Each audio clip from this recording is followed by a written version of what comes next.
is up, AT Dub family? Man, Will, you know that theme song never gets old. Every single time I'm like hitting the drums here, like I'm banging it out. Never Will, what's gets up, old. man? Yeah, I love it. What's up, Denise? Welcome. This primetime edition of After the Week. Love it. You know what? I know we're used to doing this show early. It's like I get up, I make breakfast. I made French toast this morning, by the way, with Mm. vegan French toast, by the way. I made it with egg replacer. Turned out pretty decent. Might continue to try that because nobody seemed to notice a difference. So yeah, had vegan French toast this time around. Oh, But so you didn't otherwise, tell anybody in your family that you had like a replacement for your eggs? no. And no Just one noticed. nobody noticed. Damn. So everybody seemed to enjoy it. So yeah, we did breakfast and all that jazz, and it is good stuff. It's great stuff. But yeah, obviously we're doing the show later. I kind of enjoyed the later times. Not gonna lie, because like I've had my day, and so there's a chance to recap. Plus, I got to watch all the basketball. There's still some on right now, but yeah, it's a good time. How are you, Denise? I'm doing good too. Now I feel so bad because as always, the major difference between you and I is that you've got your life together and you make like fancy breakfast food. And you want to know what my breakfast was today? I just like Uber Eats a breakfast burrito and then like split it in half with my husband. And so that's what we had today. But I literally just discovered one of the best breakfast burritos here at this like local spot by my house. And so because of that, I've had that burrito like 3 days in a row. I'm not even gonna lie to you. So I should probably like this is the last like this was the last day I was having this burrito. But I'm doing good. I'm doing good, feeling good, and ready to talk about the wrestling week in general. But before we do, just a heads up to everybody: if you guys want to help support this podcast, give it some love, help support Will and I here on this show. Please, you are more than welcome to send in any super chats throughout this entire stream. We want to hear your guys' thoughts on the wrestling week and everything overall. So please feel free to send in some of those. We really do appreciate them. We got several of them already. We're going to get right into them. And then additionally, we'll get into our normal show and talk about, what the hell happened in wrestling this week. But we're getting things kicked off here with Matt Reichel, who says, try not to cry tonight watching this episode. Will is one of the most realest dudes in this space, and I'm going to miss seeing him every week. Rhapsody got me yesterday. See you down the road, Will. Thank you, Matt. Appreciate it. Alex Lopez sends in a super chat saying, Will, I found Grapsity about 5 months ago. Because of you, I found and followed Denise, Phil and Reg, SRS, Kate and Alex, and Fightful. Although sad now, I look forward to seeing what you do next. You are a great person. Thank you. Thank you so much, Alex, for the super chat. We appreciate it. Look at that, leading people to Denise. How could I possibly be sad about that? Ray Rock sends in a super chat saying, best, Jake getting Will with sock on. Worse, Will leaving. So, Sean tried to get me with that. And I'm like, bro, he asked me, oh, are you going to SawCon or something? And I put, these nuts.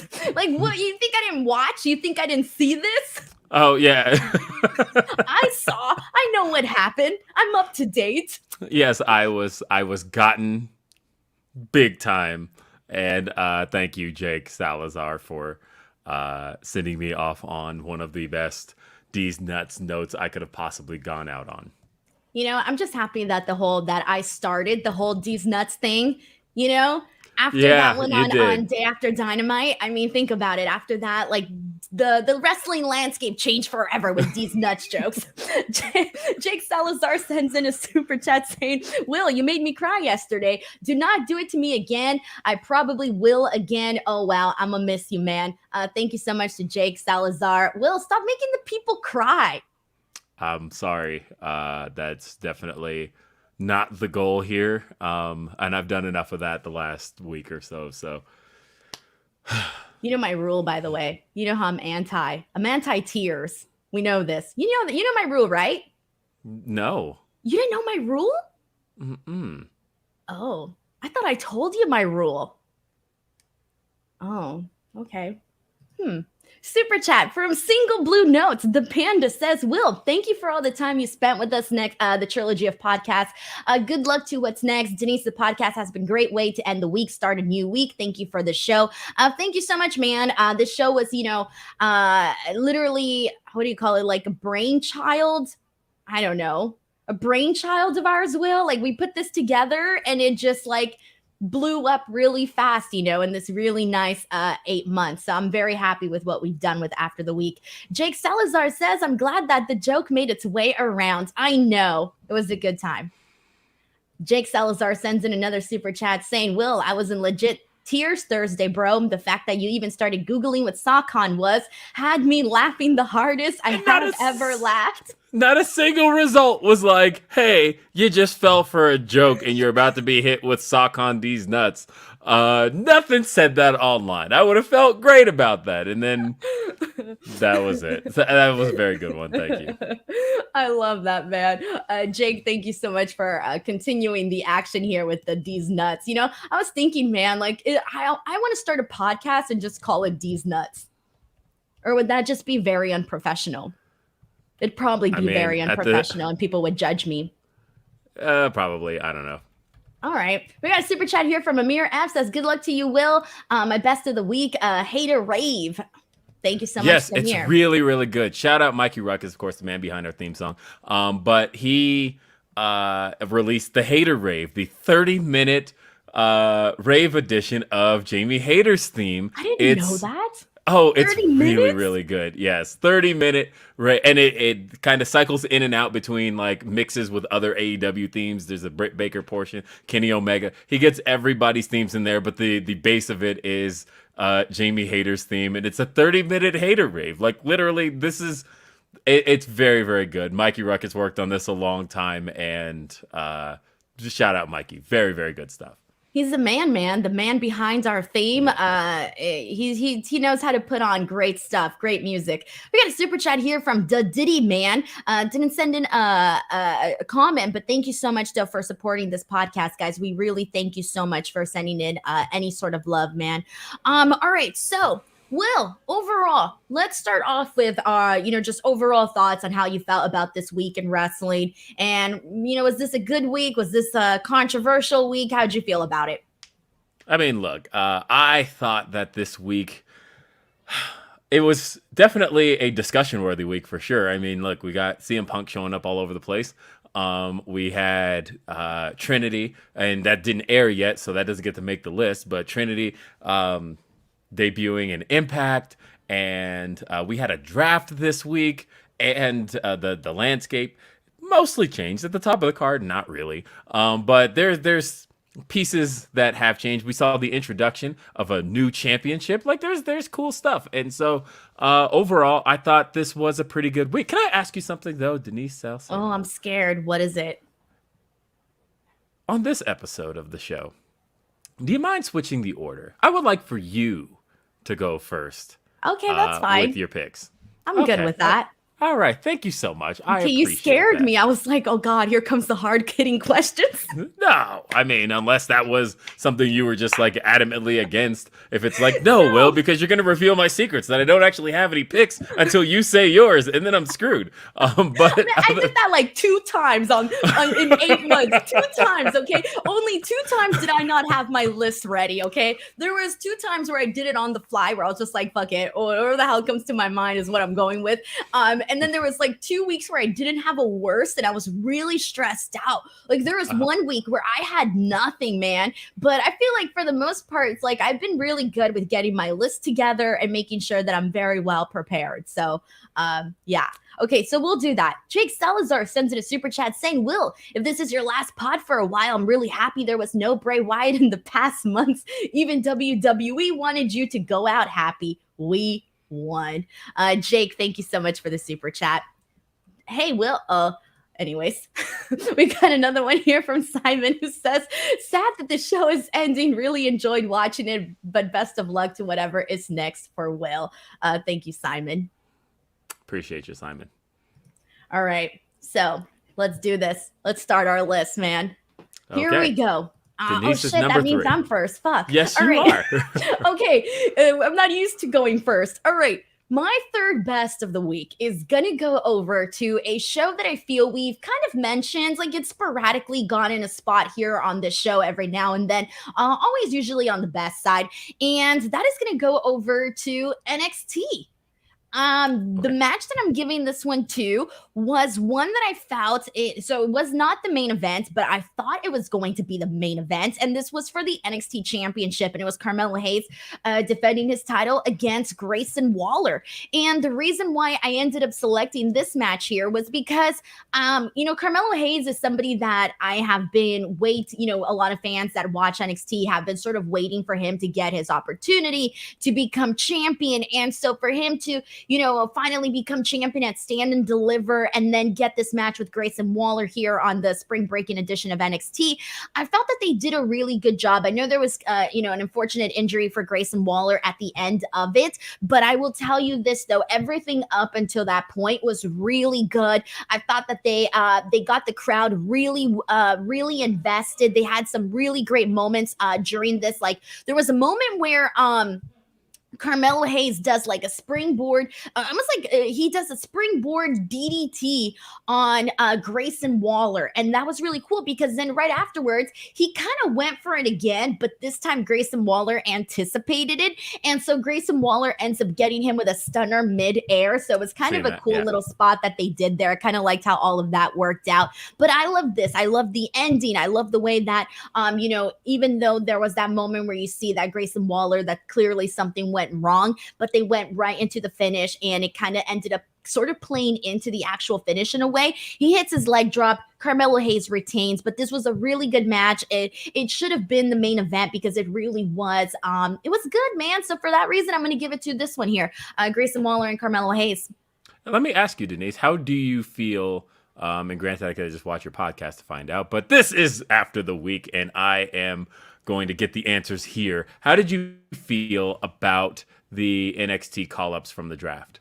Oh, dude. Okay, so there's a couple. First of all, I'll start with the women, Isla Dawn and Alba Fire. So with them, they are the NXT Tag Team champions for the women. They're the champs. Now, Alba Fire is somebody that I had already thought was going to end up going to the main roster at some point. I had thought this all the way back when she was feuding with Mandy Rose. And I feel like I remember talking about this, on my NXT post show with a lot of people were like, oh, she's probably going to go to the main roster. She's probably going to go. She didn't. And then she gets into this whole program with Isla Dawn. Regardless, she has felt main roster ready for a long time.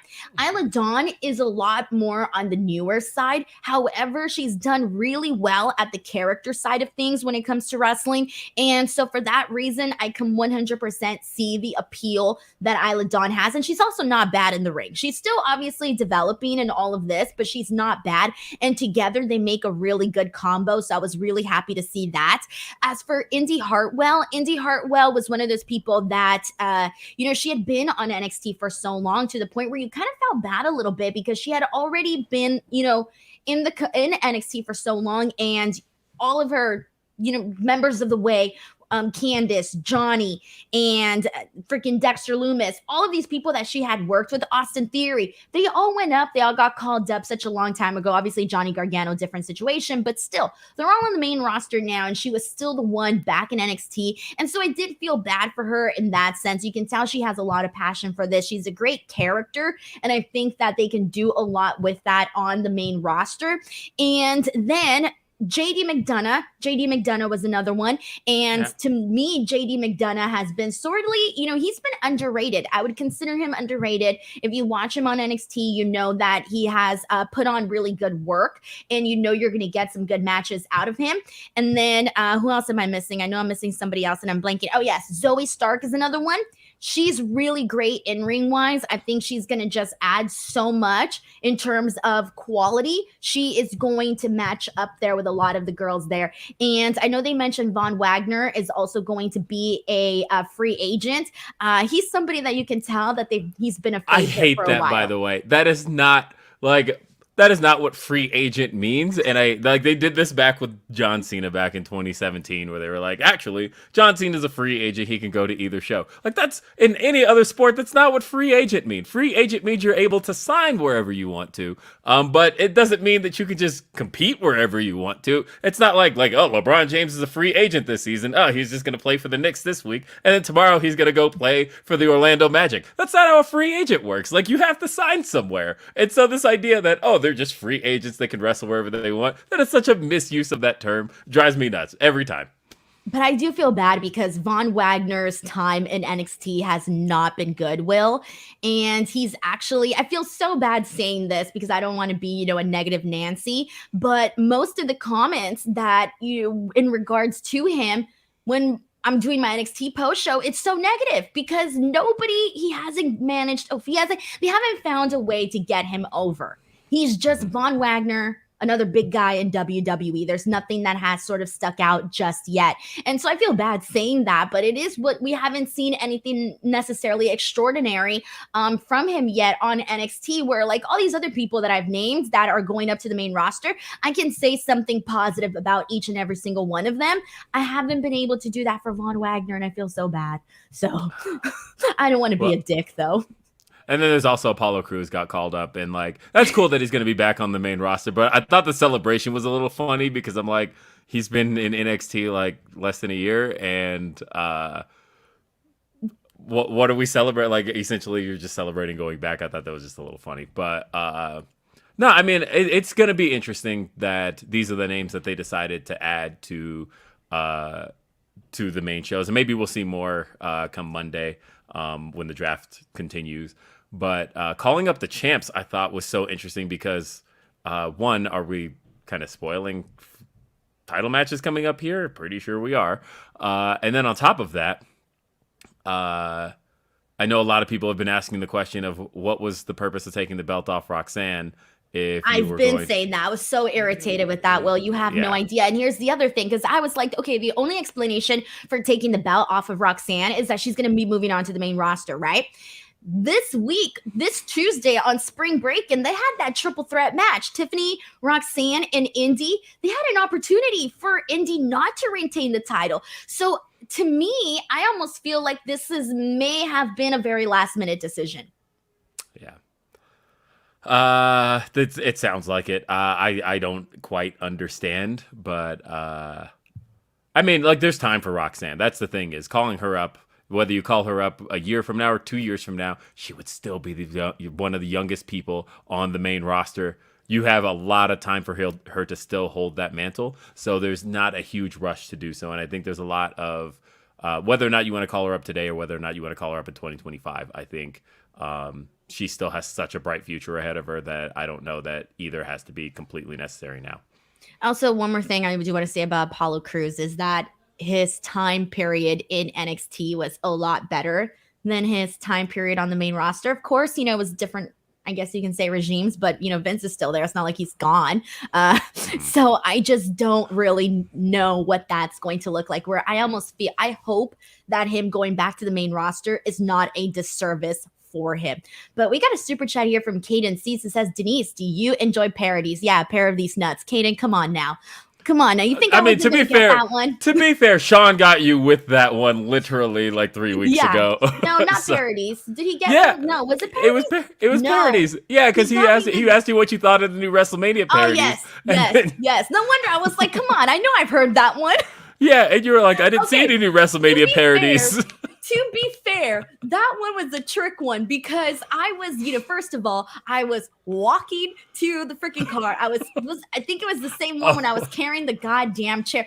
That chair's still in my trunk, by the way, Will. I haven't even taken take that that chair out of the damn take that trunk. out of your trunk. No, honestly, you don't get to make excuses for that one Hey, because Will, yeah, this but whole no, thing first started because you found for Wendy's nuts are in I your know, mouth. and I blame you. I know, no, and that's the best part is that like I'm not. I take full responsibility for falling for that one because how the hell did I fall for that? So at the same time, though, I people posted refuse that to take video. full responsibility. People posted that video, and the zoom in on my face when I realized because like there's a moment there where I'm like, "There's no new parodies. What are you talking? Because Oh, you I were know what's watching happening." on TV. I was in the live audience. I didn't know if they showed something for the actual on screen Which is people. the best way to get someone. I It's bullshit, is what it is.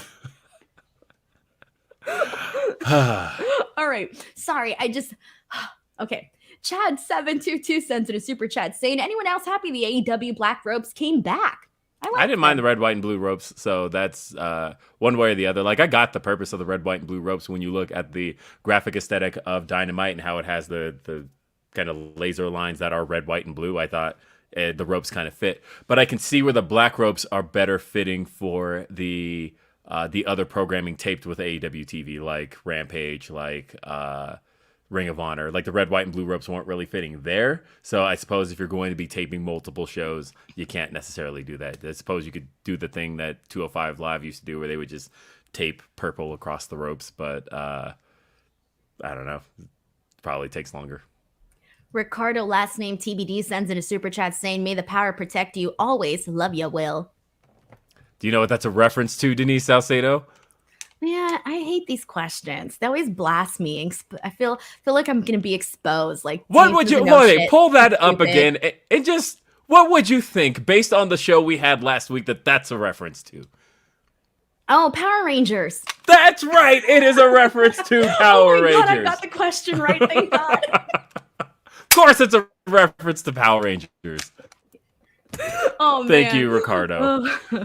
All right. Well, may the power. Ouch. I'm not going to ruin that. I'm going to continue on here. All right. Let's press on.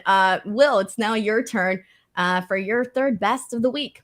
Third best of the week comes from the opener of AEW Dynamite because Bandito's back, baby. He has been out of the country for a little while, and now he's back on television. And of course, what better way to start him back out on television than with a title shot at the AEW International Championship against Orange Cassidy, a guy who's been having just a killer run with that belt and having these incredible title defenses. And he got to go out there against Bandito, who I'm liking that every single defense Orange Cassidy has been having has been a tougher challenge than the last. And of course, his last one was Buddy Matthews. And that one seemed like that could have been it. That could have been the one that finally brings an end to this international championship run. But he just barely survived it. And again, barely survived here with Bandito. I thought this was a great opener for that crowd. Where were they? They were in just outside Fort Lauderdale, so Sunrise, Florida. Which is where my brother lives. My brother was actually at that show. And he just had a I've blast. lost track of how many brothers you have, by the way. Because every time you mention it, you're like, oh, yeah, my brother lives over here. Oh, yeah, my brother lives over here. I have oh, yeah, two. my brother lives over here. I have two brothers. Okay. Like, wait. I'm sorry. Wait. I'm sorry. That's mean. I do have three brothers. You forgot one of your brothers? I have. Who does that, Will? One brother is... I do have three brothers. I do officially have three brothers. One of my brothers is adopted, and that's why it's like it's mean of me to not count him because like I know I have two biological brothers, and then I do have three brothers officially. And so my point stands that you're always like, oh yeah, my brother that lives over here. Oh yeah, my brother lives. I'm like, God damn, Will, I lost track of your brothers.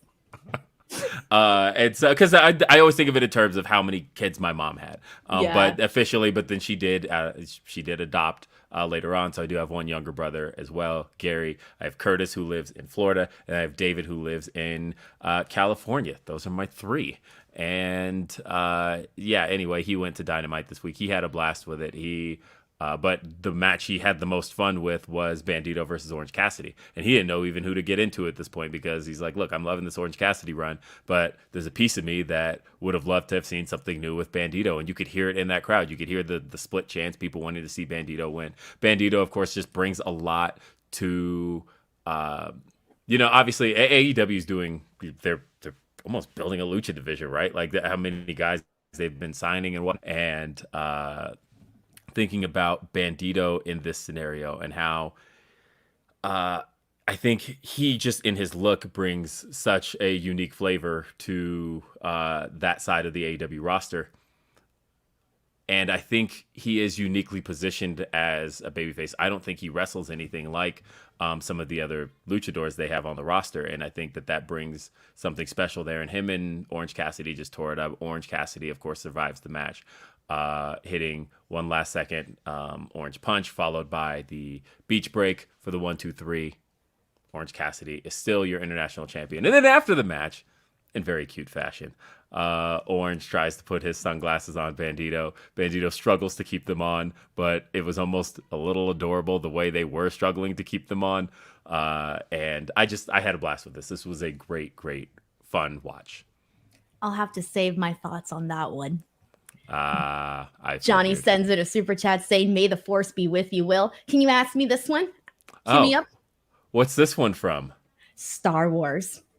It's actually Harry Potter. No, I'm kidding. Yes, you got this one right. I was like, I Um, know that one. I know what's up there. All right, we got one from Deontay Slanier. Deontay, thank you so much for the super chat. Deontay says, "Will, again, thank you, my man. Denise, I love you, fam. All the best." Deontay's been very supportive of this podcast, so thank you so much to Deontay. Keaton C sends in a super chat saying, "In all seriousness, sad to see the end of the show. Will, do you think you'll spend some time learning Sugan days? Oh, come on, Sugan days now that you're done." Caden's really trying. Give him something, Will. really, really trying, Caden. Definitely not falling for that one. He's trying. You know what? An effort was made. An effort was made. All right. Caden sees, thank you. Caden also sends in another super chat saying I was also there. Thank you, Caden, Mhm. for all the super chats. And here we go. Let's press on from this one. And it is now time for the second best of the week. And my second best is actually going to go to Sammy and Darby Allin to determine who would end up becoming the opponent for MJF. Of course, there was a lot of, shenanigans that went down, and we are going to be getting a tag team match to basically turn it into a four-way. We kind of could predict that, I feel. But for the most part, the reason why I'm putting this one at my number 2 is primarily for the action that was in this match between Sammy and Darby. I think regardless of because I wasn't really too crazy about how we took all of these different steps to get from point A to point B with the story of who would be the eventual opponent or opponents for MJF or at Double or Nothing. So I'm not necessarily including that portion of it all into my second best. I'm literally just talking about the match between Sammy and Darby because I loved all of the different. Seeing them work together was very fun, very lively. Of course, Sammy doing like that crazy 630 onto Darby onto the table, like that was absolutely crazy to see all of that too. So I think because this match itself kind of felt, pretty entertaining, I had to rank it at my number 2. Yeah, I actually enjoy this a lot too. These guys have great chemistry. Of course, they've had a number of matches against each other. They faced each other at Revolution 2020. They faced each other in the Nightmare Factory back in those April 2020 shows early on in the pandemic.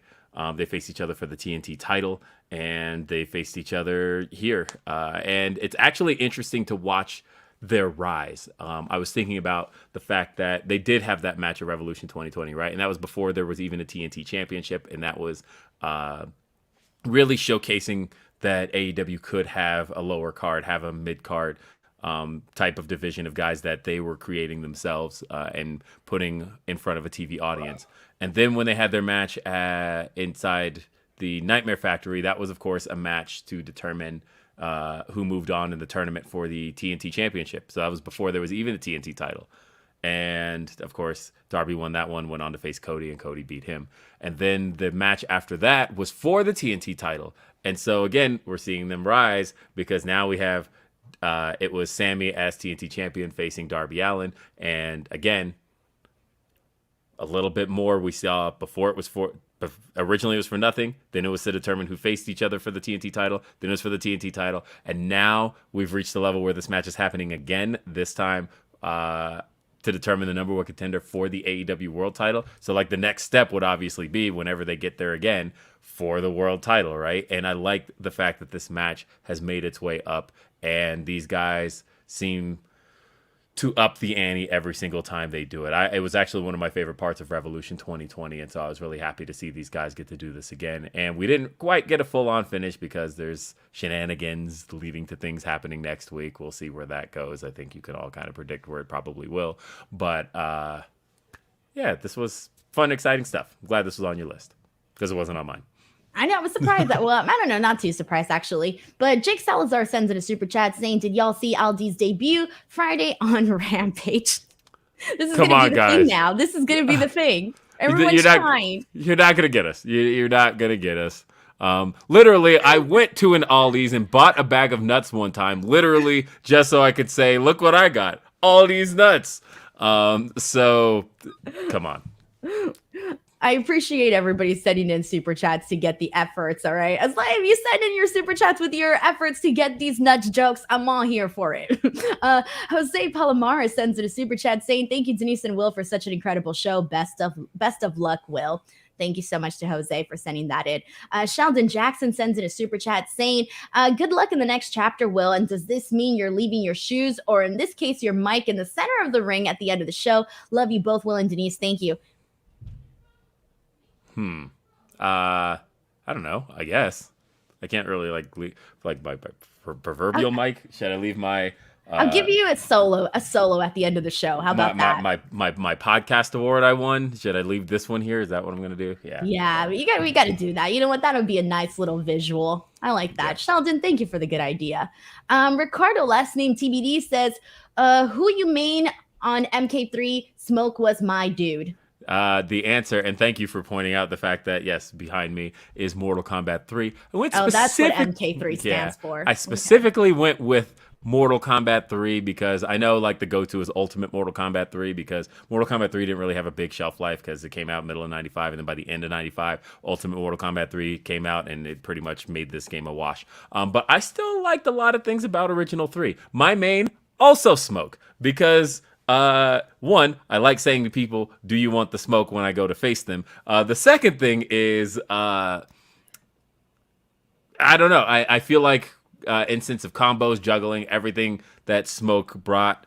I think he was easily the most fun character to play as in Mortal Kombat 3. When Ultimate Mortal Kombat 3 came out on Xbox Live Arcade back in 06, and it was like one of the first times you could play Mortal Kombat online, one of the 2D ones with people, I remember I was just like racking up wins with Smoke. It was a great time for me as a gamer back then, and I'm glad you asked. Thank you for noticing MK3 behind me, as this is the last time I get to do this. And good, because I was like running out of game ideas anyway. You had just told me the other day, you were like, "Man, I hope I have enough games for this, and that." And I was like, "I'm sure you'll come up with something." I mean, I would have. The thing is, I probably would have every week. And look, there's thousands of games out there. Of course, I would have had something every week. But they're the combatants. Look at that. You got Liu Kang and Cabal and Stryker and Sub-Zero and Nightwolf and Jax and Sonya and Kung Lao right behind me. Damn, you know all their names? Of course I do. I've been playing this stuff. I didn't even know they had names. I'm not a gamer. We know this. I know you're not. That's how I got you with E10 D's nuts. God damn it. You were so lucky on that one. I sat on that for like 3 days. I was so proud of that one. Did you rehearse it in your head like over and over? Oh yeah, I even had a idea. I don't remember what it was, but I'm like, okay, if it fails, like I had a whole bunch of scenarios of like where this is gonna branch off into in case like, okay, if she sees through it, then I have another response. But I'm gonna get her on this episode. I know I am. And the fact that you fell for it, you could see like when I watch that clip sometimes, you could see the smirk forming as I'm like, oh my god, I fucking got her. All right. The Diddy Man sends in a super chat saying, "Try 2 regular podcast listener and now failed super chat message poster. Enjoyed the hell out of the show. All the best, Will. Worst was TBS finish." Oh, the finish to Jade versus Taya. Yeah, I saw some people that really like that. I didn't like it, honestly. I felt like it wasn't I always say like, a finish to me, especially when it's a story like this and when it's for a championship match like this, I feel like it has to have that exclamation point finish where it feels like, okay, this is the ending and I can buy it. I think my issue with that was that I couldn't necessarily buy it as a finish. So personally, that was my reason for it. It feels like the story is going to continue though, so I think that. Well, I'm sure it is. Yeah. Yeah. But I think for me, it just wasn't enough to justify that specific loss. But it was very clear that the story is going to continue. So I'm definitely excited for that. All right. And everybody's laughing because I didn't know they had names. All right. Okay. Will, your second best of the week. My second best of the week. There's nothing I enjoy more in pro wrestling than when I am legitimately surprised. And when the world is legitimately surprised, that's even better. And I have to give props to the fact that no one knew about Roderick Strong Oh, debuting in AEW. What did you think I was going with? sorry, I forgot. I was like, what's he talking about? I completely forgot about Roderick Strong's debut in AEW. I mean, look, but the beauty of this was nobody knew. Nobody that got past everyone. Like props to AEW for waiting till they got to Florida so that he didn't have to travel. That was the story behind why he was brought in on this specific date. It was because they didn't want him spotted at the airport or anything along those lines. Like it was, they got to do it in a place where he lived. And this was so surprising to everyone. He was still, as of 2 days ago, on the WWE roster. He was listed right next to Roman Reigns. It said Roderick Strong, Roman Reigns. And, you know, Sean Ross Sapp had talked about how he had asked about Roderick Strong's status, and he was told as far back as a week ago that nothing had changed with his status as far as they knew. And so, like, this got past so many people that for him to show up when it did, when that, as Jake Salazar says here, SRS, when it said SRS on the Tron, I'm like, did Sean not tell me something? Is there something I'm missing here? Like, I hear Kill Switch Engage, but what is going on here? Why do I see SRS? And then it's like, He oh, ain't that's coming just... out to kill Switch Engage. And then when I say, then I'm like, oh, it's RS. I got it now. And Roderick Strong comes out to the ring, helps out Adam Cole. They have a big hug moment, and he saved Adam Cole from a beatdown from the Jericho Appreciation Society. Legitimately surprised. You know, there's a lot of things in wrestling where I tend to get like a heads up or a tip or something. I had zero clue. It looks like everybody who's usually in the know had zero clue. Nobody backstage seemed to know. They got him snuck in pretty well. I always give props to wrestling when they can pull off a legitimate surprise that's good. Don't legitimately surprise me and it sucks, but like when it's a legitimate surprise and it's good and it's exciting, and Roderick Strong is, you know, people have been saying he should probably have been here like 2 years ago, really. So the fact that he's there now, and I know there's a movement of, do we really need Bobby Fish back, or can they just like replace him with literally anybody? My favorite was somebody photoshopped Ortiz into over Bobby Fish, and they're like, "Yeah, give us this undisputed era." And I'm Has like, anybody done like the little SpongeBob meme with Squidward where like they're like dancing "Oh yeah, outside yeah." and then there's some like Squidward's watching from the inside? Phil brought that up last night as what Roderick Strong himself was probably feeling for the last That's couple of... it. Yeah, it's like the perfect, it's the perfect meme for it. I was Yeah. gonna do it, but I was like, nah, I don't want to bring this kind of stuff to my timeline right now. It is funny though. Like I hope somebody did do it. Yeah, and like I said, I'm just happy to see him get this spot and get to make a legitimate surprise. And I was happy and shocked, and it got me. So this easily takes my number 2.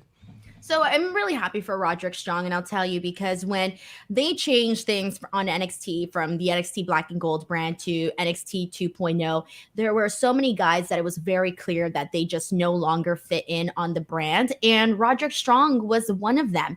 He just didn't fit in anymore. He was part of Diamond Mine, and Diamond Mine completely unraveled, so fast. I mean, not unraveled because they still lasted they still lasted, but their members, it was like all of a sudden this person's gone, this person's not there anymore. And so things, kind of went by fast for the original concept of what the Diamond Mine was going to be. And then I hate to say this, but if you were tuning into my NXT post shows when Roderick Strong was, the latest edition of what they were doing with him on NXT, they had written him as possibly one of the most annoying characters on NXT because he would just whine and argue with the Creed brothers, and they stretched it out so long, and you knew that it just kind of got to the point where like it wasn't good.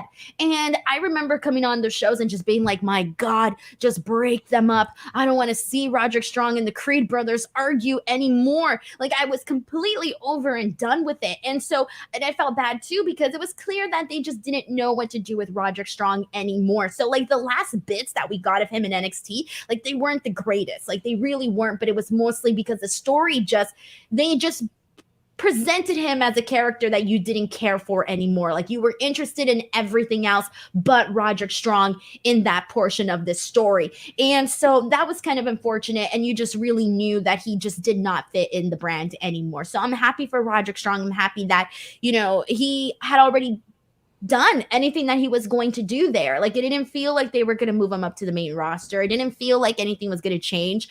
And so I'm very happy for him that he's, off and now doing something different. And I feel like this could be him sort of restarting this new portion of his career and kind of getting back some of what he's missed throughout this entire time where he was just there on NXT. I agree. Dream Ninja 77 sends in a super chat saying Roddy versus Buddy Matthews, please. That'd be good, man. That'd be really good. All right, there's a lot of matchups now all of a sudden that we never really got to see or haven't seen in a long time. And I think that, there'll be some exciting moves for Roderick Strong for sure. Yeah. Thank you so much to Dream Ninja 77. Mark from 8BK, says Will. Mac from Brooklyn. Look, hold on. Again, wow. This is the third show in a row that Mac has gotten to get a chat in on. But maybe you did. I don't think you did on Day After Dynamite, and that's okay. But look, Mac from BK. Yes, you did. Actually, you did. Mac has been one of my listeners, one of my supporters for 15 years. And look, I have been doing podcasts for 18 years. And one of the names that has always been around, whether it's in the chats, whether you were a caller, whether you've super chatted, I have seen Mac's name for so long, and it has always made me smile when I do, because I've always appreciated getting a chance to hear from Mac. So I just want to take this time to say I appreciate you, Mac. Thank you for the super chats. Thank you for the calls over the years. Thank you for the emails. Anything that you've ever sent in to a podcast I was doing, Mac, it's always meant a lot to me. Mac writes, Will, if the next move is taking you out of podcast video games, thank you for everything you provided to it. Thank you, Mac. We got Ray Slover, who says, so but definitely not Slaver. So Ollie Davis of Wrestle Talk busted out the checkbook to steal Will from Fightful and get him to sign a non-compete. Nice job, Ollie. Thank you. Theory. Thank you, Ray. All right. And let's press on from here. Cody Anderson says Roddy versus Shibata for the PR Championship? ? That's another one. Sounds dope. Jake Salazar sends in a super chat saying Roddy versus Hobbs for the title of Backbreaker. Why not? All right. Let's go ahead and move on from here. And now it is officially time for my best of the week. And no, we gotta go to worst. Oh shit, I forgot. We have to hit our worst. I know this always happens. This always happens. I always 8 months and I still forget the order of the show. Okay, yes. So let's see. Will, my turn for worst of the week. Yes. Wait, or do you want to go first? I think you should take this one. Okay. How are we doing this? I can take this one. Okay, because I don't know what yours is in reference to mine, but yes. My worst of the week is cheating, because it is the ending of After the Week. I love this show. Honestly, I have really grown to love this show. This has been, you've heard me talk about Day After Dynamite, and one of the things I loved about Day After Dynamite was getting to talk with different people every week and getting to know different people, and that's always one of my favorite things. And then, of course, Grapsody is its own thing, and that is my baby, and that is, that's me and my guys. But even if you take me back to my days hosting RBR Weekly Wrestling Talk, and before that Rocket Buster Radio, one of the things was that I was a part of a quartet every time I hosted RBR. It was always me And originally Michael Z, Anthony Scats, Nick Marsico. Eventually it was Jason, Nick, Paul, and Will. And then eventually, the groups if you follow my stuff.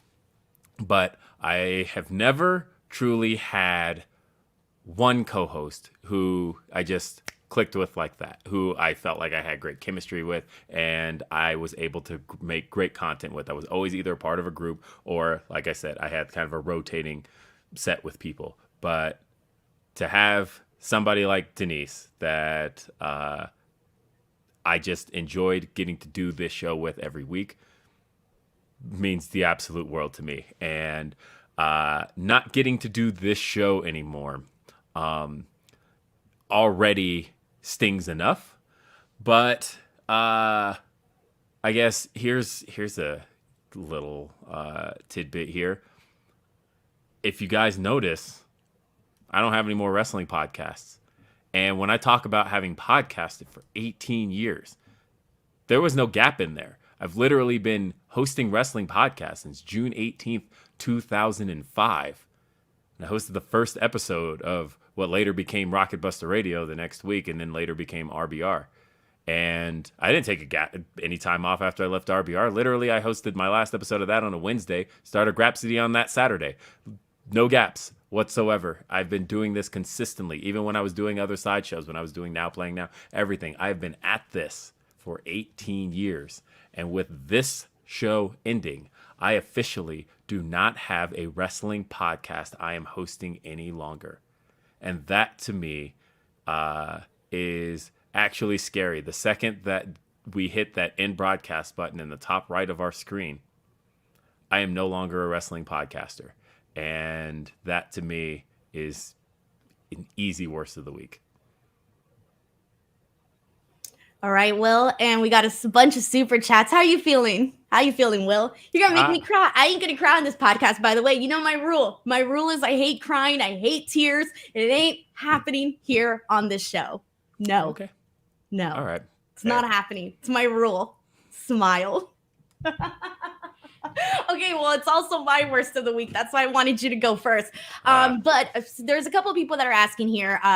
They don't want me to end the show and this and that. But I'm not going to continue the show because, like Will said, it is very, very hard to find other people that you just mesh with, that you have good chemistry with, that you're able to just do a show like this with. It's very, very hard. It's not that easy. And I just didn't want to continue the show if it wasn't going to be with Will, because this was a brainchild that we basically came up with together.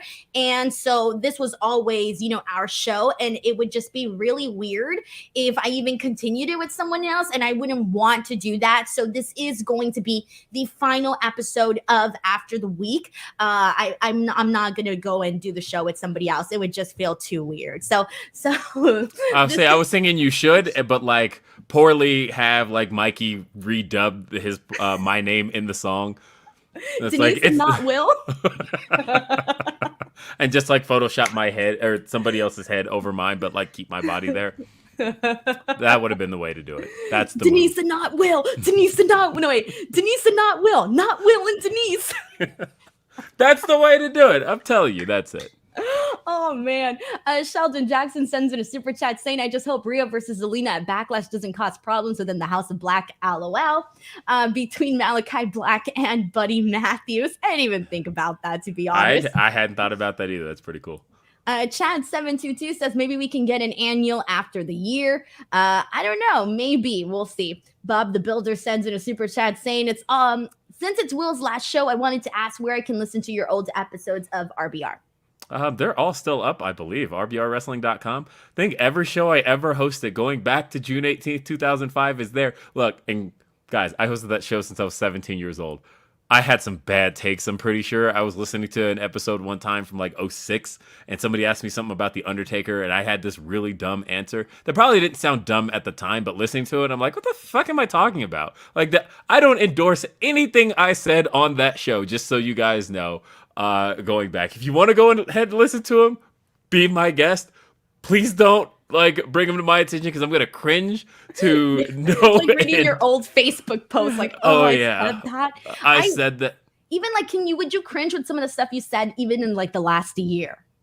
Probably. I mean, I'm pretty mindful now, but look, 18-year-old me was not. And again, I did that show from 17 years old till the time I left it in 2021, 2 years ago. So I was 33 when I left it. And you can go ahead, listen to them all you want.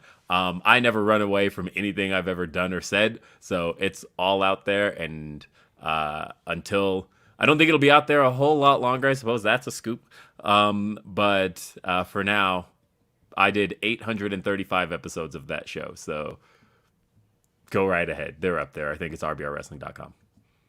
Gerardo Asensio sends in a super chat saying, "Hey guys, wishing you the best in what you do next." Will, thank you. Thank you. Thank you, Gerardo.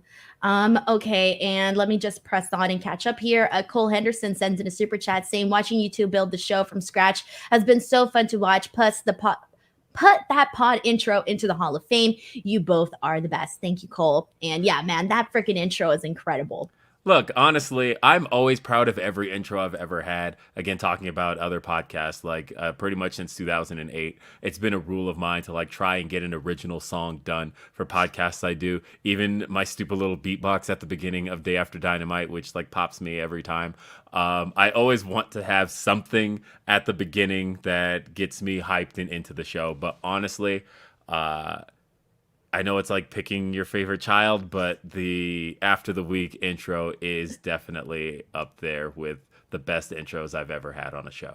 Man, credit to Mikey Ruckus. The video was done by you, so you guys just masterminded that together, which was just, oh man, good stuff. Cole man. filmed it though. Cole did film us. Yeah, and so, we did it in here in this studio. We actually shot it like 2 feet away from where you're currently sitting. Yeah, like literally to the right.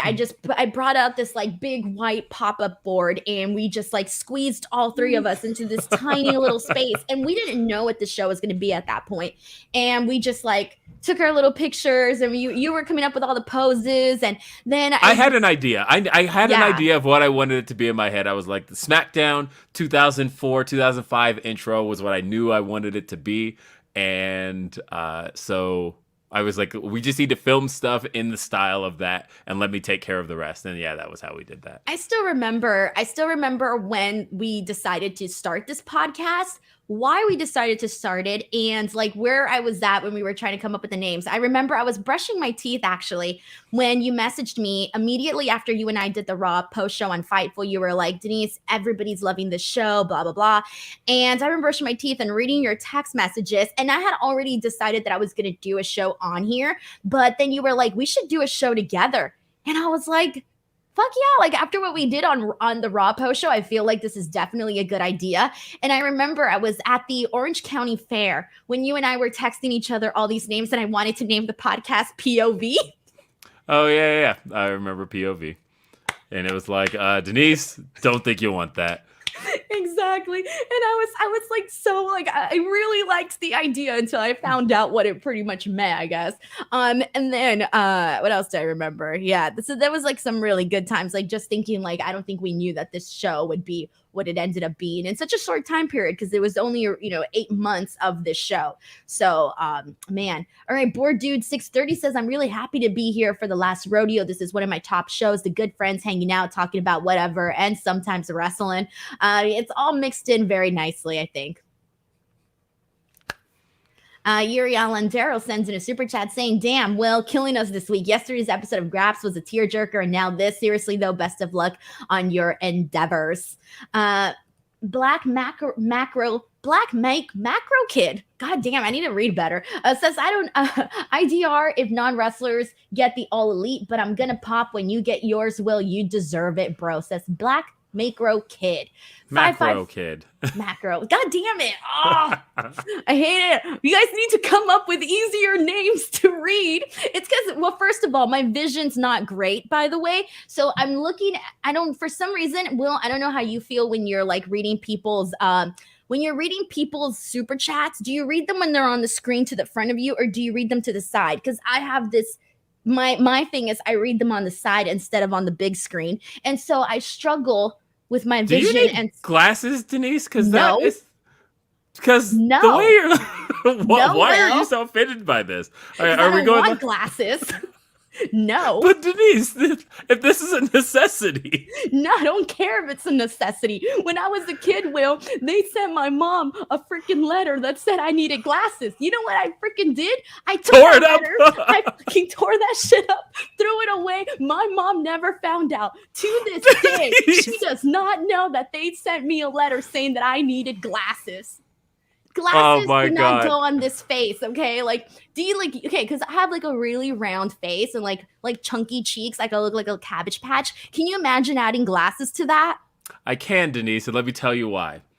Because at one point in my life, I've worked many jobs, but at one point I was actually I worked in a lab, in an optical lab. I used to make glasses, and one of the things I got good at was making sure that the right pair was selected for the right face. It's been a long time, but people rely on me for that. My wife wears glasses. My best friend, two of my best friends wear glasses, and they're always like, "Hey, they're sending me pictures. Do these look good on me?" And I always make sure everybody looks right in their glasses. So no, I can picture every face in glasses to the point of where, true story, I don't need glasses. I actually have 20/20 vision. Every time Of I'm course, Will, you would have 20/20 vision. when they do the auto refractor on me, it always comes up Plano, which for those who don't have never worked in optical, that's all zeros. Nothing. I don't need them. But for those who have seen pictures of me in glasses and wondered, well, why did you used to wear glasses then? Because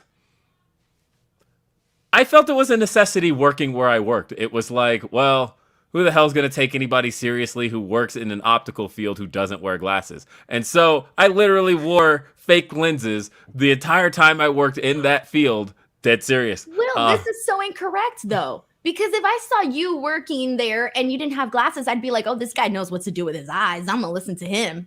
No, I see. I would think that no, this is a guy who like, why the fuck would he know what he's talking about if he's never worn glasses? And so I wore them so that way I could always, especially if I needed to train somebody, anything along those lines, I could always go okay and reference my own glasses to go okay, this is proper care of glasses, blah blah blah blah. So for a long time, I did wear fake glasses. Even the most recent picture of me in glasses was probably 2019. And that was, I had been long out of the optical field at that point, but I was applying for a new job as a software developer, which is what I was for the last few years.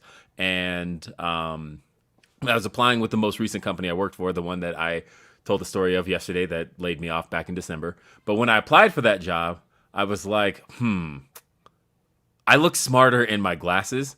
And so I need a new pair. And so I got a new pair made and I got the job. Never wore them on the job, but I did wear them at my interview solely because software developer in glasses looks smarter than software developer without them. So, in other words, Denise Salcedo, I'm saying this. I think you would look great in glasses. I know you. It's so funny because you know who else has really bad vision, and this is all reminding me of is Ariana Grande, and She does this. yeah, and she does this every time she's trying to read, and now it's all I can think of now when I'm watching you read super chats, and you're I'm like, like, haven't you noticed before that I always get really close to the screen?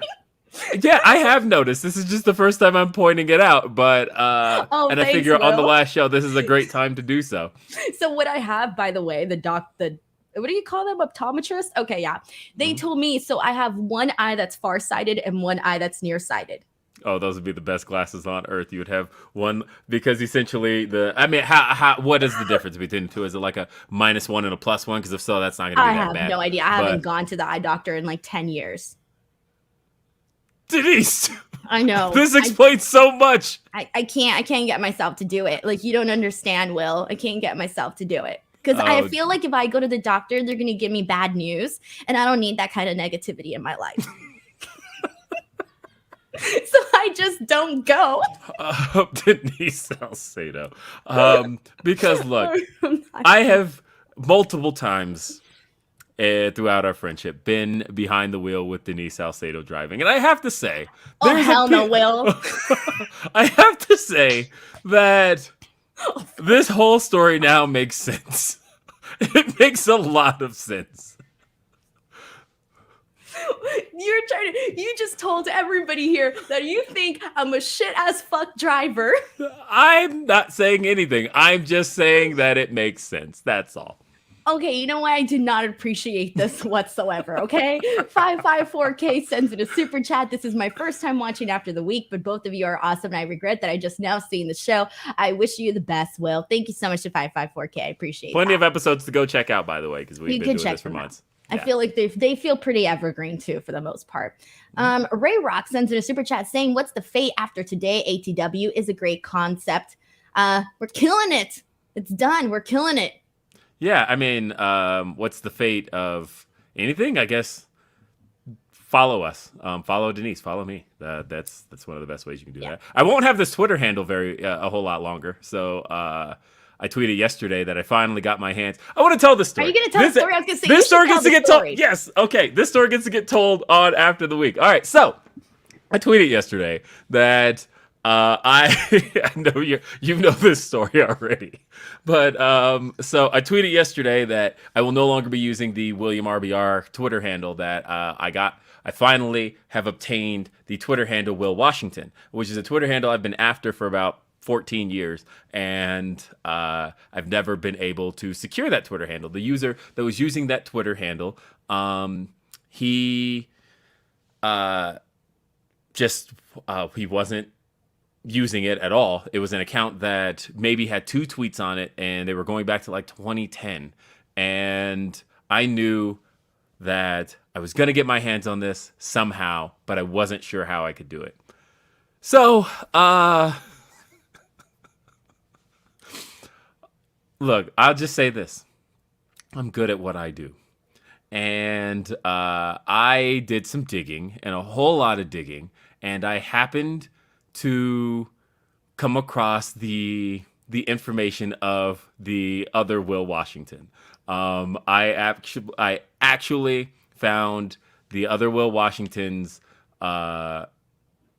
email address, and in finding his email address, it turned out that his phone number was actually out there pretty publicly. It was he had a business page on Facebook, and it had his phone number on it. And so I was like, I went to a friend for some advice, and I was like, what should I do? How should I go about asking this person for this Twitter account? Because I'm absolutely willing to pay for this. And so they were like, yeah, send him an email and be really thorough about what you're looking for and why you need this Twitter handle. And so I started to type it out, and I was like, let me just call the phone number and see what happens. And so I called, and within 2 rings, I got a, hello, this is Will. And I'm like, oh, hi, Will. This is going to be really weird, but this is Will Washington. And we had about 5-minute conversation, and I explained everything. And by the end of it, he goes, and he's an older gentleman, by the way, older black guy, and he's just like, yeah, I don't even use Twitter anyway. If you want to take it. And I was like, really? That's it? That simple? And he's like, yeah, take the account. And he's like, I don't need it. Go right ahead and just let me know what you need to do. And so I walked him through transferring the Twitter handle to me, and that was that. He transferred it to me, and then I said at the end of the call, I was like, is there like anything I can pay you for this? Because honestly, like, you did me a favor here. And he's like, I mean, if you want to, pay me. And so I Venmo'd him $50. And he said to me, he was like, I literally just made $50 for answering the phone for something I was never going to use. I forgot I had a Twitter account. And he's like, I literally made $50 for answering the phone. This has been like the easiest 5 minutes of my life. And I was like, and honestly, I got exactly what I was after. Thank you, sir. And he sent me another thank you this morning that was just like, thank you for the $50. I said, thank you for the account. Like, you did me a favor. And he's like, I'm glad I could help you. And that was it. It was a very cute story. And I got the account from another guy named Will Washington. I'm sorry, but this would only happen to you because, first of all, You cyber stalked this man. I'm just going to call it how it is. You cyber stalked this man, got his phone number, called him, and it's like, hey, Will Washington, it's Will Washington on the line. Who does that? I know. And this could have gone very poorly. It could have gone south. It could have gone. He didn't even ask you how you got his phone number. I would have been like, hey, out of curiosity, how'd you get my phone number? Yeah, he didn't. And this is the weirdest thing imaginable, but I got the account. And my Twitter handle in the next few days will be changed to Will Washington. And so that's it. I have that account now. No underscores, no spaces, nothing. And that's the hard part for me is that, a Twitter handle can only be 14 characters. Will Washington is 14 letters. So I can't do like an underscore Will Washington or a Will underscore Washington or anything along those lines. If I want my first and last name in there, it has to just be Will Washington, because if not, that's 14 letters. I can't do it. And so, no, he was really nice though. And he gave up the account, and we talked for a little bit. He was like, so what do you do? And I was like, I cover pro wrestling. And he was like, really? That's really interesting. He's like the fake stuff? And I'm like, yeah, the fake stuff. And we had a little conversation about that, but literally this whole process took maybe 5 to 7 minutes. You know what this feels like? Will Washington on World 1 and Will Washington on World 2. Yes, exactly. And then he was like, you're not even the first Will Washington I've encountered. He was like, and what's funny is like, I remember I forget what movie it was. No, I don't. It was the movie 3 Strikes. And like in the credits, there's a Will Washington in the credits of that. Like I've come across various Will Washingtons. Now the question is, how do I get the Instagram? Now I got to go after that guy. And I don't know how I'm going to pull that off, but, when they say like, put your daughters away because whatever, like we're coming out, put all the Will Washingtons away because Will Washington is coming. Although I did, and I saw people talking about it in the chat over there, that I did secure Will Washington on the old Blue Sky. So if you haven't followed me on Blue Sky yet, where you skeet apparently, but so follow me because I'll be skeeting on Blue Sky all day. But yeah, you can follow me there as well. I did get the account. JR sends in a super chat saying, I looked forward to this every week. The WrestleMania 39 post show is spectacular. I'll never forget. Thanks, Will, for putting me on to Denise's amazing work. Thank you, JR. Yeah. There's nothing that makes me happier than I know what followers I've gotten from Denise, but I always love that, people who have been following me, when I can, I've been able to introduce them to people that I respect and care for. And, no, that always makes me happy. So thank you for supporting Denise. Orlando Orrego sends in a super chat saying, sad to hear that you are leaving All Wrestling Podcast. Wishing you luck, Will. Sheldon Jackson says, damn, this is truly Will's final countdown. It's your swan song. We got a super chat here from Stephen Marchuli, who says, the match, show, a wrestler that made you guys wrestling fans. I think for me it was just a bunch of stuff, but like I was like, my first favorite wrestler was Chris Jericho, and he was like the first person I got like really invested in. I mean, I guess the wrestler who made me a wrestling fan was Sting, but the silly thing, guys, is I grew up watching wrestling, in that I was born into a wrestling watching household. My dad watched wrestling, my brothers watched wrestling, and so it was more so when I went to school for the first time and brought it up like it's just a thing that everybody watches, and they were like, what? And that I realized, oh, not everybody watches wrestling? Like, I just thought this was a thing that was a normal part of life. You, on your, I don't know, how old was I? I guess it was like on your Saturday mornings. You wake up and you watch WWF Superstars. That's what you do. You watch WCW Saturday night at 6:05 on the Superstation. That's what you did. I didn't understand that wrestling. I can't even say there was something that made me a wrestling fan, because it's just always been an institution in my life. It's in your blood, Will. It is. Jake Salazar sends in a super chat saying, Will, picture in every face and glasses. I'm convinced you're a robot now. Is that why you're leaving? Are they giving you upgrades that will take a while? I do picture every face and glasses. That's very, very true. I notice everyone's glasses, and I probably, for the first 30 seconds of meeting somebody, have probably spent about 15 of them analyzing their glasses, and I probably know the brand and type of lenses they have before they've even started speaking. Black Macro Kid says, did I say it right this time? Yeah. Okay. Mm-hmm. Sorry for speculating, but for real, Will, as a Black wrestling fan, thank you for making me feel safe in this space. Gonna miss you. Oh, I mean, people are happy to speculate all they want. I've heard some very outlandish theories out there, and I've heard some theories that are actually pretty close. And I will say that I don't think anybody is fully spot on, maybe like one person, but other than that, I've seen everything. Look, guys, I'm not going to address exactly what's going on, but I will just say that I have seen everything. If you've tagged me in something, even if I haven't responded, I've seen everything. Donna K. Smiley Girl 814 says, Denise, sorry you won't get this, but Will, you leaving has me sadder than when Andro shattered Zordon's energy tube. Zordon's energy tube. Best of luck to you and whatever is next. That's right. Of course, talking about the final episode of Power Rangers in Space, in which Andros creates the Z-Wave, which destroyed all evil in the universe. True story, Denise.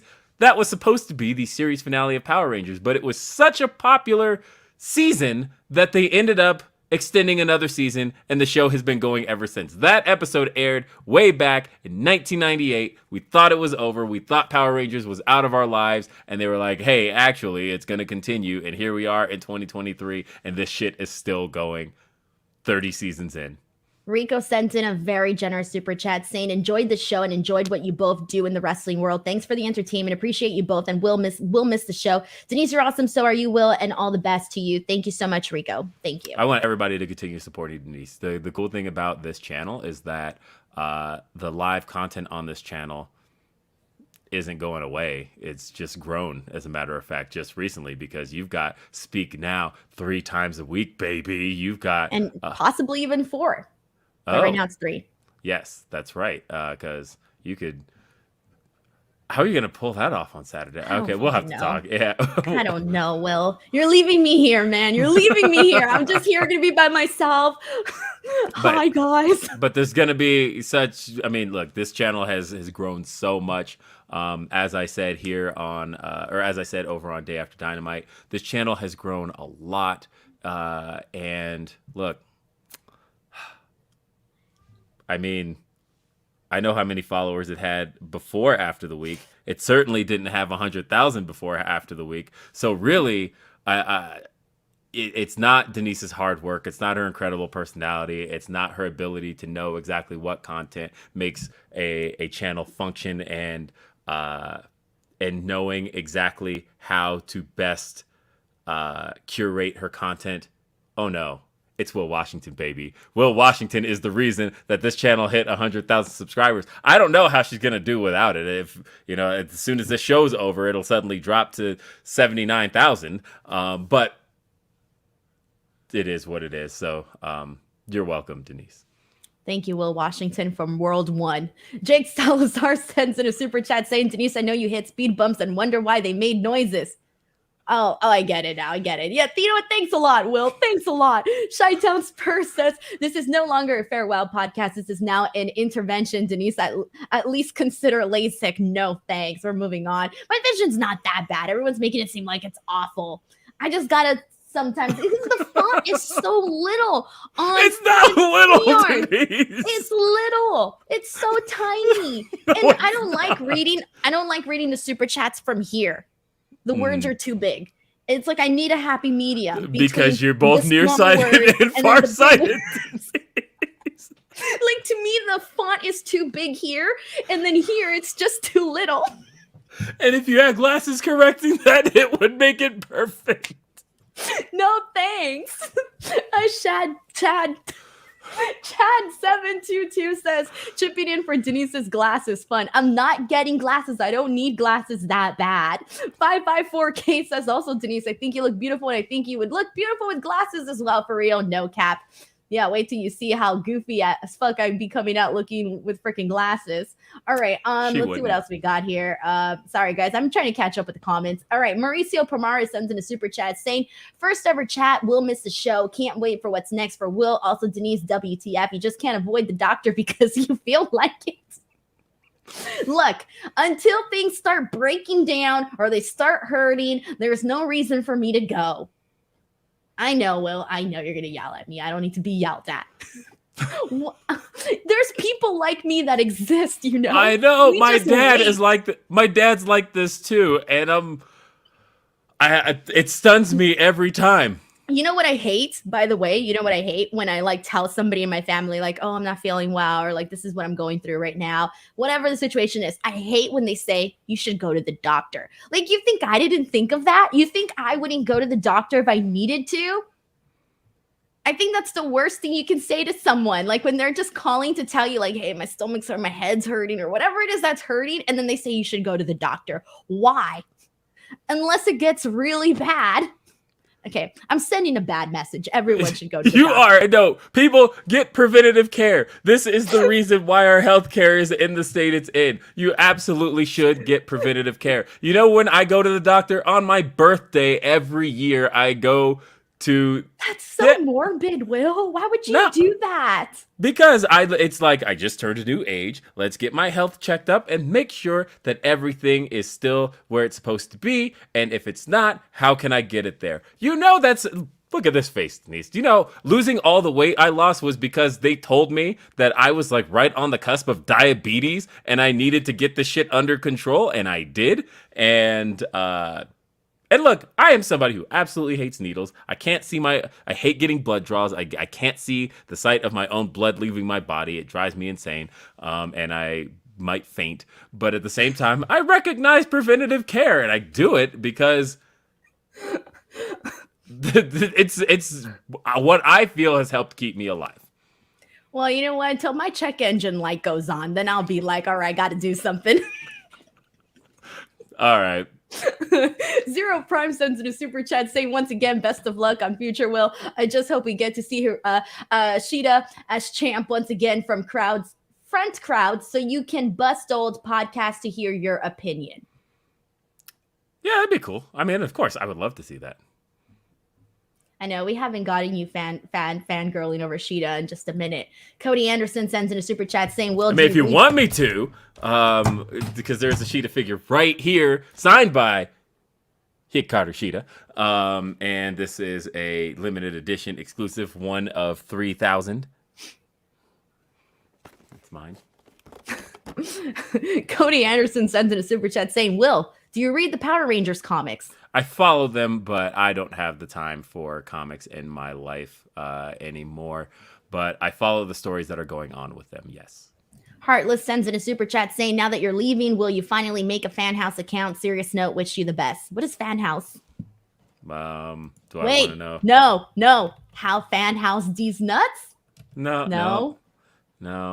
Fan house these nuts. I think it's a legitimate question. Oh, okay, because I was trying. It's basically I was trying to figure out if it was a these nuts joke.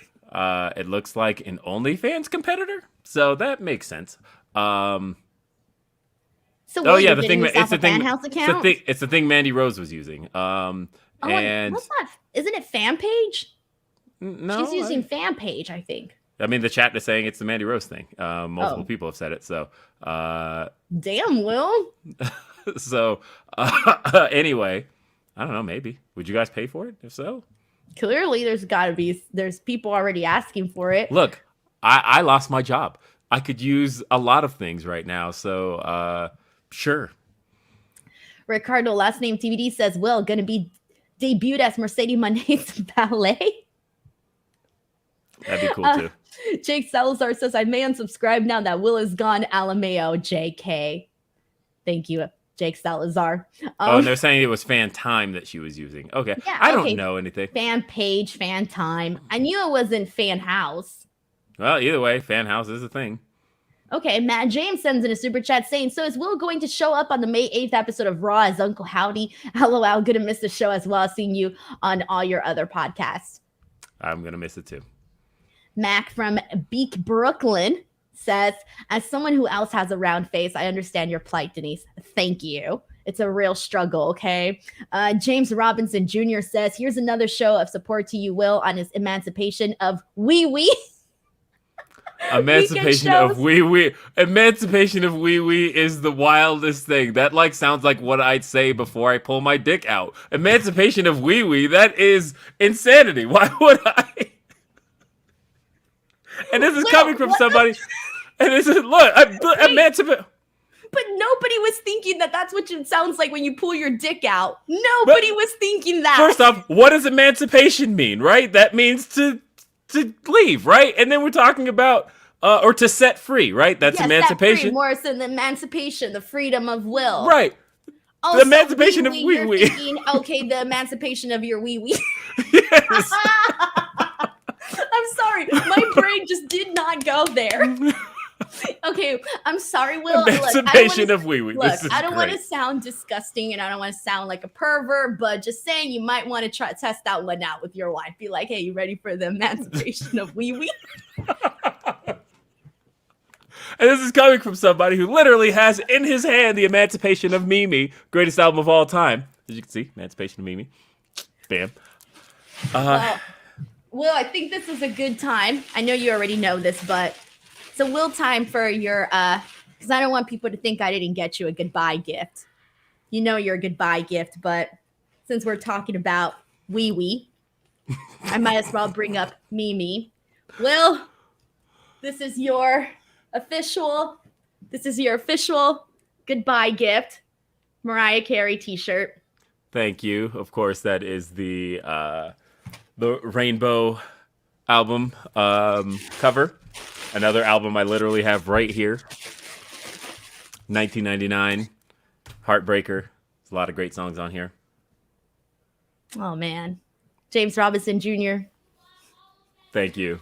Thank you for the That's so great. I might make that my new Twitter bio. Your wife's probably gonna be like, "What the fuck, Will?" Yeah, no, this is great. I love it. Jake Salazar says, y'all see WWE brought back Ride Along? I'd never seen one episode of Ride Along, to be honest. It's pretty good. I have enjoyed Ride Along in the past. I've never sought out Ride Along. Ride Along is one of those shows that, like, watching the WWE Network, like watching a pay-per-view, and then, like, I just leave the stream on, and then Ride Along will come on, and I'm like, I don't feel like getting off the couch or turning anything off, so I just sat and watched it. Pretty good. Oh, no. Jake Salazar says, yeah, Ride Along these nuts. Wait, so they didn't bring back Ride Along? I guess not. Just Ride Along these nuts with the emancipation of wee wee. Thank you, Jake. Appreciate you. What's our number one? We got to get to our number one this week. All right. Well, my number one, you already talked about it earlier, but it was legitimately Orange Cassidy versus Bandito. I thought the match was really great. I thought the performance was great. We ran down it earlier. It was a good time. That was my number one for this week. My number one for this week didn't happen on a wrestling screen. Not this week, but it's happened on wrestling screens before. My number one thing for this week is Denise Salcedo. And that Denise Salcedo is the GOAT. And I mean that. I genuinely mean that. Yeah, you're going to have to really try to read this one. I have a number of people in my life. Very few of them. But there have been a few people in my life that I have been willing to dub the moniker of a best friend. But I really do feel like Denise is somebody that I can confide in, that I can trust, and that I can look to for guidance and just share bullshit with at any random time of the day and never feel like this is a person that I don't want in my space. And I'll give a little bit of background on what's been going on with me, but not a whole lot. True story here. Some of the developments around what's been going on with me have been going on a very, very long time, for the last about 4 months since, as I mentioned, I lost my job. Denise has known the entire time. And Denise has known since every single step of the way. I have relied on Denise for some guidance.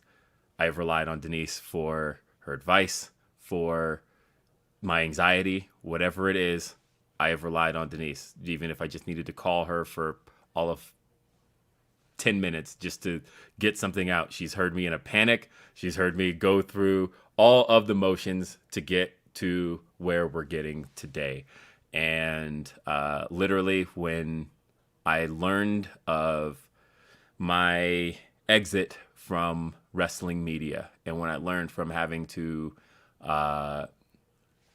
I learned from about what was going to be the next steps for me, first person I told was Denise. She got a text message. What time did that come? Your time? 2:30 in the morning? I was asleep, yeah. You were asleep, but it was one of the first things you woke up to. You were the first person I told. And the funny thing was, 12 hours prior to that, Denise was the person who gave me the advice on staying the course and staying on the path I was headed toward and not deviating and not choosing another path. And I can't thank Denise enough for any of that, because I don't know where I'd be without having you around. And so my number one thing this week has truly been Denise Salcedo. And I appreciate you. I appreciate having you around as my friend. Like I said, it's very few people have gotten best friend status in my life, but you're one of them. And I appreciate that. Thank you, Denise. That's my number one. Thank you, Will. I've been watching your eyes this whole time. So I'm like, I want a damn tear. No, come on, I'm not going to cry. Give it here. Come on. Will, no, I cannot have anybody seeing me cry. It's not going to happen. It's not going to happen. But, well, either way, I think I jokingly said it around my birthday this year, but I meant it then and I mean it now. Everybody, get you a Denise Salcedo in your life, because your life will be better for it. You'll have a better friend for it. You'll have more clarity for it. Maybe not in her vision, but in yours. But you will, your life will be better for having a Denise Salcedo in your life. And that's that. I will say this, though. I remember when just this WrestleMania past weekend when you came over and you were like, I need to stay an extra night. And I was like, yeah, sure, come on. And the whole time I spent like an hour, Will, convincing you that it was okay, because you thought that you were like invading my space, overstaying your welcome. And I had to keep telling you over and over, Will, it's okay. What can I do to tell you that this is okay?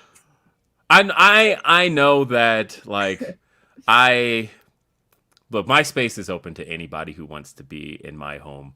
I know that. But I've also had a few people. I had a friend, one of my closest friends in the world, probably somebody I would consider a best friend, stayed. She called one day and was like, hey, I'm going to come out there for a little bit. And I was like, okay, what's a little bit? She was like, I don't know, 7-8 days. And I went, whoa. Buddy, have you considered a hotel? No, but it was fun while she was out here, but it was just like, man, I know that 2 days is one thing. Once you start to hit that third, it's like, okay, I kind of need my space. And I know I hit 3 days with you. And so on that third day, I'm like, are you sure, Denise? Are you sure you don't like want me elsewhere? I will figure this out and I will go grab a hotel or something. You were like, no, you're fine. Well, just, you're good. Come sleep right under my Taylor Swift shrine. I still haven't put your bed away. It's deflated. It's no, shut up. Please don't admit that. It's still there. Like, I washed the sheets and everything, but the actual blow-up bed is still there.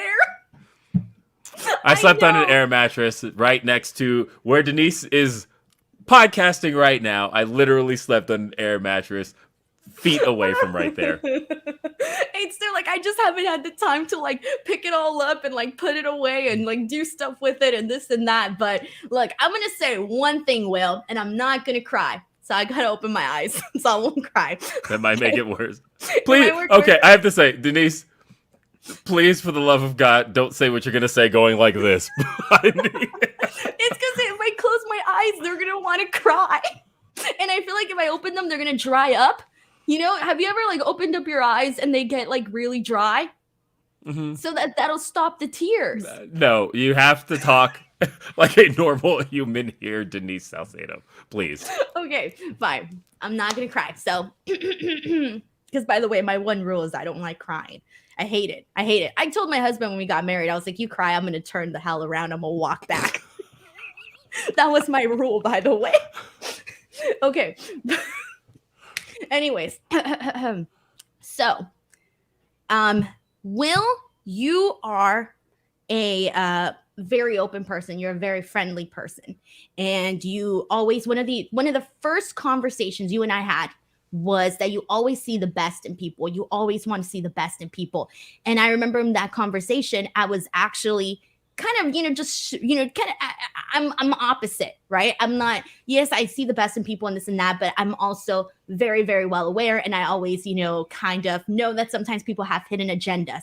Now a lot of people do not know this about me, but I keep my circle very, very small, and I mean small. I don't let a lot of people in to my circle. I don't I'm friendly with everybody, but when it comes to opening up, when it comes to sharing my life or even letting someone stay in my home, I'm just a lot more private in that sense. However, Will was the one person or one of the very, very few people that like broke down those walls, broke them the fuck down, and literally came in and ended up being legitimately one of my closest friends, was at my wedding, talks and has conversations with my husband, and then I was even very protective of having anyone ever be a regular here on my channel. I only ever have guests. I don't have regulars. You are the first person to be a regular here on my channel. So, Will, I'm not going to cry. No. Stop it. Stop it, Will. I mean, look, the fact that you even did that, I felt extremely honored by. And I felt that at the time when we said we wanted to do After the Week. And you were like, I want to do it on my channel. And my thought to that was, really? We had a very big discussion about that too. Right, People don't know that. That was a huge discussion. Yeah, like, Fightful opened its doors and we're like, yeah, you could do this here. And you were like, no, I want to do this on my channel. And I'm like, are you sure, Denise? And my main apprehension to it was more so, this is a channel that, you're selling yourself. And are you sure you want me as a part of that? And the fact that you did, it always meant a lot to me. And I never told you that. This is the first time I've told you that, but I was going to say, that is the first time I've heard that. Yeah. Yeah. And I just remember us really having this conversation about where this was going to live and how we were going to do it because, it was just, but I was very, very set on it. Anyway, so the point that I'm trying to get at here is, Will, you are a special individual. And I know that whatever it is that you do next, you are going to be magnificent. And I'll end it at that. We got a super chat from Mike T90K who says, hey, Denise, I heard on Twitter that you need glasses, so I had to come see for myself. Also, let's get emancipation of wee trending worldwide for Will. Yeah, let's not do that. I know, emancipation of wee. Hey, why is it trending? Okay. Sheldon Jackson says, again, good luck in the next chapter, Will. You'll be missed in the wrestling podcasting world, but let's never forget that Denise screwed Will. Can you believe that's how things started? That is how things started. Yeah, that is. I mean, we were friends before that, though. That was more so. I was almost surprised by that because of the fact that I was like, what the hell? What did I do to you? But anyway, sorry. We're going to let that go. Because what's funny is prior to that, few people, as Denise mentioned, yeah, I've had conversations with her husband. I actually like her husband a lot. And he's actually transformed a few of my wrestling opinions because he's got some takes, and I mentioned that to you. But funny thing is, of everybody that I have known through an online capacity, that I met through this space, that I met through doing a podcast with, that I met through Twitter, that I met through anything. And look, doing RBR, all those guys I met through either a message board, I met through Twitter, I met through something, right? Denise Salcedo, true story. First person in 18 years of doing this who met my entire family. You met my wife and kids before literally anybody. You met them before Phil and Reg. Phil and Reg eventually met everybody. But you were the first to meet all three people that are mainstays in my household. My immediate family, you met all of them.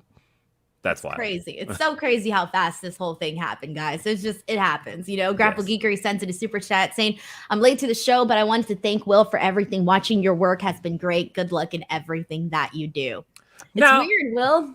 It is weird. That said, I gotta say, this isn't as sad to me as some of my other ones have been. Day After Dynamite was sad because it was like walking away from Fightful, walking away from Sean and that show and doing that on a weekly basis. Grapsody was a sad ending because me, Phil, and Reg have been building together, and those are my guys. That is my clique.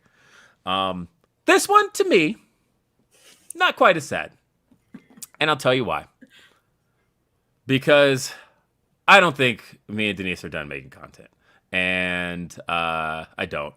And so I'll leave it at that for now. But I don't think you've seen or heard the last of Will and Denise, or Denise and Will. Alrighty. So any final words, Will, that you want to say? Because we're going to end this podcast, and I don't want to. I want you to end this podcast. You close it out. This is your thing. Okay. You finish it off. Thank you, because this is, in a sense, for the time being, my last wrestling podcast. And doing these, hold on, Devil Kazuya, I got to read this. Hopefully Denise still gets her Easy Bake Oven. You never know. Ed Furthausen says, one of my favorite podcasts. Miss you, Will. Good luck.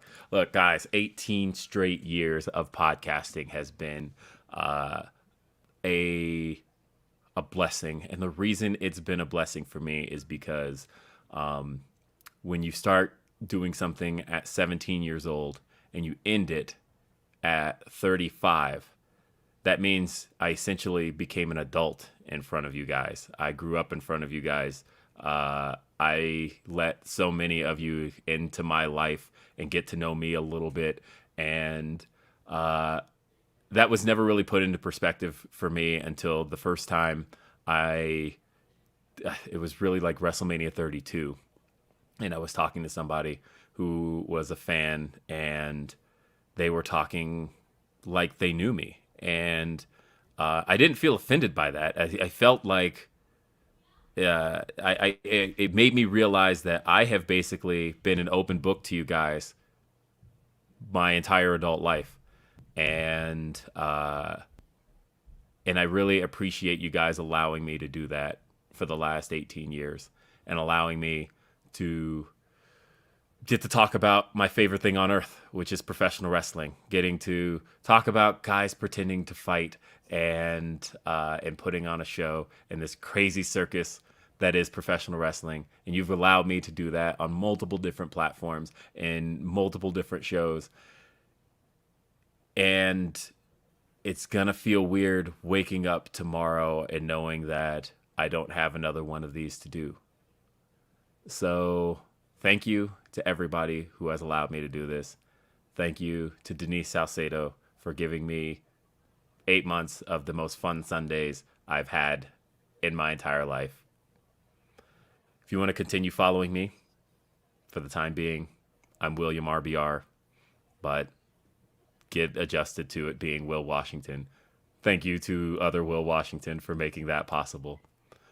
Thank you to all of the viewers of Instinct Culture. Keep following Instinct Culture. Keep following Denise Salcedo. Keep watching Speak Now.